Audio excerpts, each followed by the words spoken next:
Evolution is the biggest video game fighting tournament in the world and has been growing steadily in popularity and attendance for over a decade. I've been coming to EVO since before it was called EVO. So from the very beginning, I think this is my 16th year. But I've been playing in sort of competitive Street Fighter for even longer than that, basically since Street Fighter 2, which is depressingly 20 years. And I still miss the Dragon Punch sometimes. It's really bad. I have friends that are lifelong friends just through Street Fighter, just through the community. It's about the friendships and the camaraderie and the rivalries. You know, it's about the drama between the certain players and the politics. I'd say almost all of my friends I've met through playing video games in some way. So I obviously have it's got a lot of sentimental value that coming out here and seeing all these people who have been around forever, who've known each other forever, and it's a cohesive element to a good group of friends. Just the level of complexity of the guys that play these games, like there's so much involved with thought processes and inputting on a joystick. The excitement, the atmosphere, just the hype, this is what EVO's all about. And it's not an all-boys club. According to the Entertainment Software Association, 47% of all gamers are women. Although there were no female finalists in the top 8 competitors, they weren't strangers to the floor. Quite honestly, I think guys generally don't take girls serious, mostly because they've never played a girl who was good. They know that I'm going to be really like an easy win, so they'll just do like really stupid shit just to show off. Or sometimes they'll be like, oh my god, it's a girl, and just lose. I feel like they go too easy on me, just because I'm a girl, but when I end up beating them, when they don't go easy on me, it's like an accomplishment.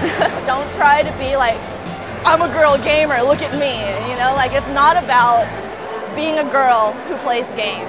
It's about playing the game. It's impossible to walk 5 feet without seeing scores of competitors en route to battle with their massive arcade controllers. They're carrying their weapons. They're not just their controllers, they're their weapons. This is what they go to battle with. This is the stuff that leads them to the top 8, to the championship. So this is very important to the players. It's very important that they have a product that they can trust, and we're very happy that we're able to supply them with these products.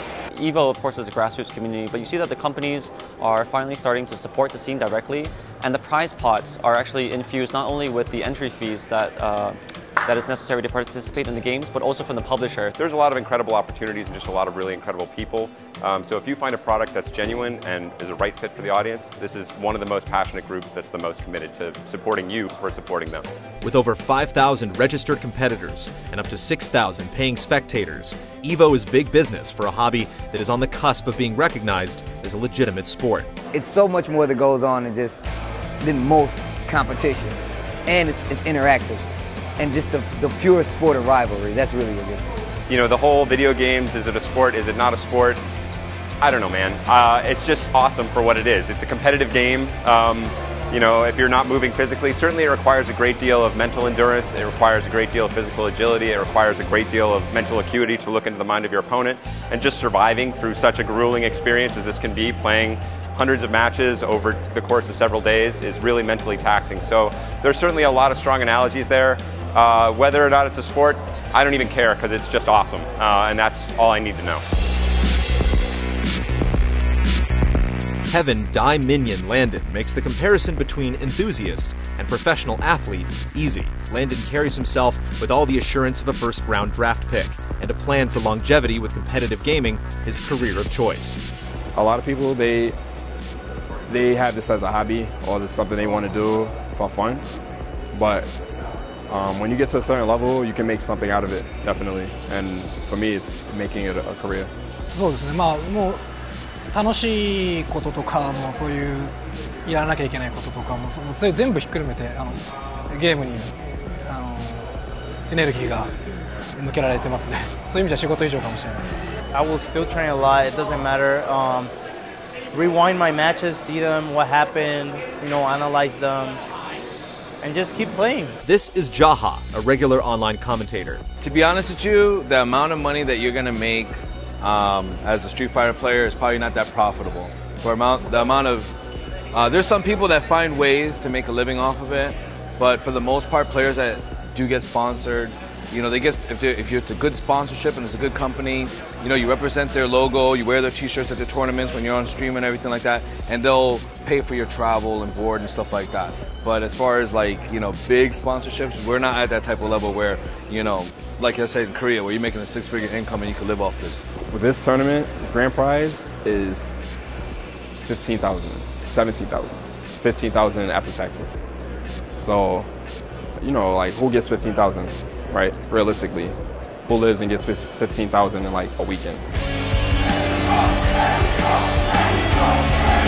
Like the Olympics, perhaps the broader success of EVO lies within its international rivalries. As the fighting game scene becomes more competitive and gains a wider audience with outlets like Twitch TV and YouTube, countries that have not been traditional contenders begin to have voices. I'd definitely be really happy if my countrymates do well in the tournament, and even if I don't care about representing the country, putting other countries in the map is still really good, because it shows to the States that the games aren't only played here and in Japan, Korea, China.